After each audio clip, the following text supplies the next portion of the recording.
8h04, vous écoutez France Bleu Loire-Océan. Les suites de la polémique autour d'une affiche de tonus étudiant. En novembre dernier, pour promouvoir une soirée, les étudiants nantais de droit, santé, sport et kiné, alias DSK, avaient placardé une affiche sur laquelle on voyait une soubrette aguicheuse et cette phrase « Alors, tu ne viens plus à l'hôtel ». Un collectif antisexiste avait appelé au boycott de la soirée. Une plainte avait même été déposée devant le jury de déontologie publicitaire.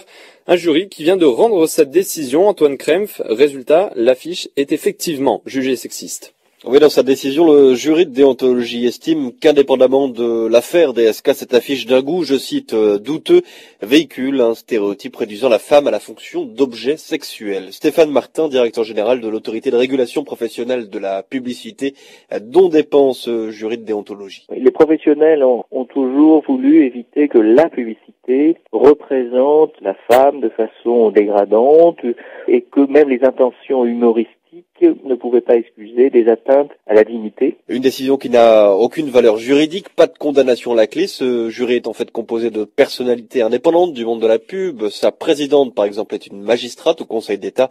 Son rôle est en fait de faire respecter les règles éthiques et morales que se sont imposées eux-mêmes les publicitaires, ce qui ne convainc pas Victor Piou, l'un des organisateurs du Tonus DSK. La fille est habillée, il n'y a aucune partie de son corps qui est dénudée ou autre. À partir de ce moment-là, on peut attaquer tous les publicitaires chaque jour qui diffusent des spots à la télé. Il faut arriver à des affiches qui choquent personne, qui choquent aucune association, aucun comité. On s'auto-censure au final. La discothèque Le LC Club à Nantes qui accueille cette semaine une autre soirée Tonus, baptisée cette fois Sex on the Beach.